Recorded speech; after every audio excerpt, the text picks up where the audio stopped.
حالا بعد از اینکه فهمیدیم که پیتالا به ما چی میگه، که مثلا چه اطلاعاتی به ما در مورد یه مشخصات یک سهام، یک اکسیه به ما میده.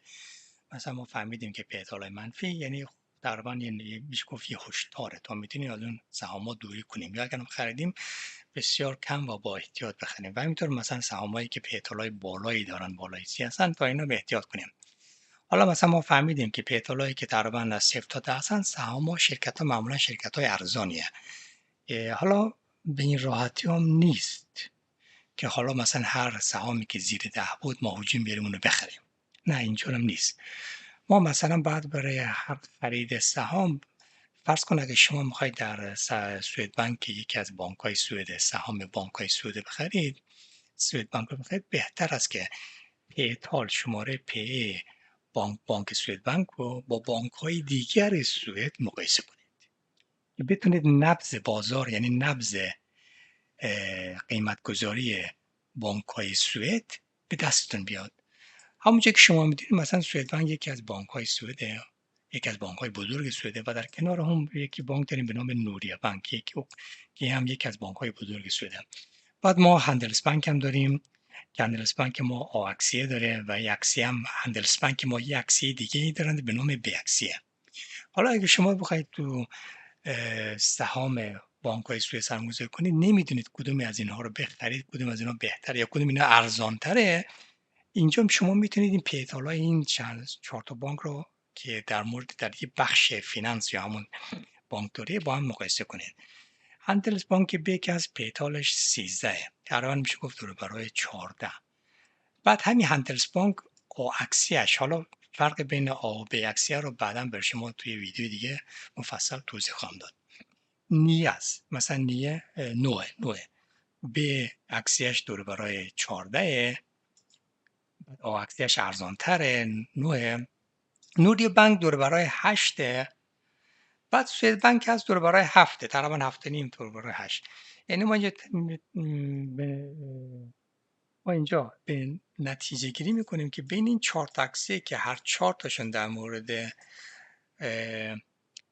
سوئد بانک، در مورد بانکداریه، سوئد بانک ها ارزان ترین اکسیه رو داره و اوانسا نه هندلس بانک بگ گرونترین اینا داره. خب حالا اگه ما بخوایم سرمایه‌گذاری کنیم، یا اینکه فقط سوئد بانک رو می‌خریم، یا اینکه اگر خریدیم بیشتر سوئد بانک رو می‌خریم، که اگه خواستیم بانک‌های دیگر هم بخریم بیشتر سوئد بانک می‌خریم و کمتر روی این سهام‌های بانک‌های دیگه سرمایه‌گذاری می‌کنیم.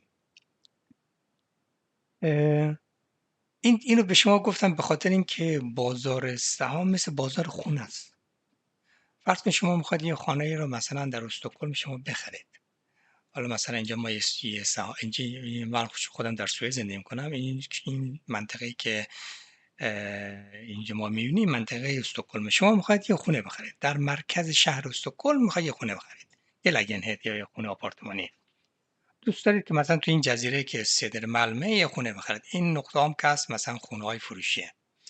فرض کنید توی این محله‌ای که مرکز همینجاست یه خونه می‌خواید بخرید، اما مثلا می‌خواید بدونید که این خانه شما ارزان قیمت گذاری شده یا گرانه، یا اینکه مقرون به صرفه است اینو بخرید. خود شما نمیخواید یه خونه بخرید یا آپارتمانی بخرید که گرانه، چون فردا میخواید اونو بفروشید، نمیخواید با زیر قیمت سال اونو آبش کنید یا بفروشید. شما چیکار میکنید؟ این خونه که توی این محل میخواید بخرید با خانه های همین محل شما چیکار میکنید؟ مقایسه میکنید، قیمتاشون مقایسه میکنید که بفهمید که آیا خونه مورد نظر شما گرانه و یا ارزانه. بعد خانه‌ای که تو این جزیره یا این محل می‌خرید هیچ وقت نمیاد با خانه‌هایی که بیرون شهر قرار گرفته با اونا مقایسه کنید، چون از زمین تا آسمان فرق دارن. شما همسایه رو با همسایه مقایسه می‌کنید، دیگه نمیرید همسایه رو با کشور با کشورهای دیگه مقایسه کنید یا محلات دیگه مقایسه کنید، چون مثلا هر چی نزدیکتر شهر میاد خانه‌ها گرانتر میشه. و همینطور که مثلا این خونه رو شما بخرید با خانه‌های همسایه شما مقایسه می‌کنید، خانه رو بعد با خانه‌هایی که در همین محدوده به فروش رفته اونها رو مقایسه کنید. مثلا شما میرید مثلا سولید پریس، خانه‌هایی که در همین محل تو این چند سال اخیر فروش رفته، شما آدرس خیابون رو میزنید، مثلا اونجا قیمت اون خونه‌هایی که به فروش رفته میاد. تا اینکه نبض بازار، نبض قیمت خونه تو محله مورد علاقتون به دست میاد. بازار سهام هم همینجوریه، هیچ فرق، تقریبا همینه. شما اگر میخواید مثلا در نظام بانکداری سوء سرمایه‌گذاری کنید، بعد بانک ها رو با هم دیگه مقایسه کنید. شما نمیتونید بانک رو با شرکتی که ماشین‌آلات تولید میکنه پیتالش مقایسه کنید، به خاطر اینکه بفهمید ارزانه یا گرانه. و همینطور حالا مثلا بانک های اینترنتی، مثلا اونس بانکی هست، بانک اینترنتی یعنی وجوده، یعنی فقط شما اینجوری خرید فروش اکسه کنید. بعد میتونید با بانک های اینترنتی دیگه مثلا نودنت یا فورتنوکس مقایسه کنید پیتالش. فورتنوکس نگاه کنید پیتال خیلی بالایی داره. بعد اینجا باشید، اینجا برید مثلا نودنت پیتالش 22، اونس هست 21، یعنی نسبت به این سه تا بانک ها اونس سهامش ارزان تره، یعنی که تقریبا میشه گفت بهتره خریدش. همینطور مثلا شرکت های که ماشین‌آلات تولید میکنن، ولوکار یه شرکت سوئدی که مثلا حالا چینی‌ها خریدنش، که ماشین شخصی تولید میکنه، پیتالش 3، تقریبا میشه گفت بین 3 تا 4. بعد فورد هم که هست، یکی از ماشین‌های مثلا یکی از بازم یه ماشین از همون پیتال 6، بین 6 تا 7. بعد جنرال موتورز هم که هست، یکی از ماشین هست که خیلی تو آمریکا و مثلا اروپا و آسیا ماشین، چند تا ماشین های بسیار ماشین ها زیر این جنرال موتور میرن، مثلا مارکه همین که پیتالش تقریبا 8. یعنی میشه گفت که مثلا تو این ماشین آلات که هست، شرکت های ماشین سازی جنرال موتور گرونتری نشینه، اما ولوو کار ارزان تری نشینه.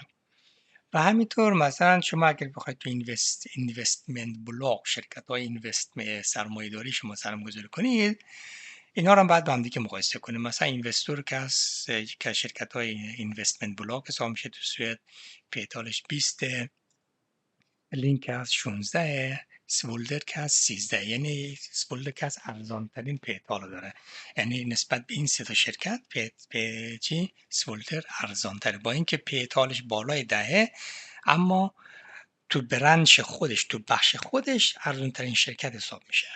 و هر چی که سهام ارزانتر بخرید، فردا اگر خواستید بفروشید، خطر اینکه بیشتر از این ارزانتر از این بشه کمتره. یعنی شاید خطر ضرر کردنتون کمتره، چون شما ارزان خریدید و خطر اینکه از این هم ارزانتر بشه هست، اما خب به اندازه اینکه شما یه سهام خیلی گران بخرید نیست. حالا سهامی که خیلی گران بخرید، ریسک این که سهام ریزش بکنه خیلی بیشتر، این که تا این سهام مثلا بیشتر گران بشه و ارزش‌تر بشه.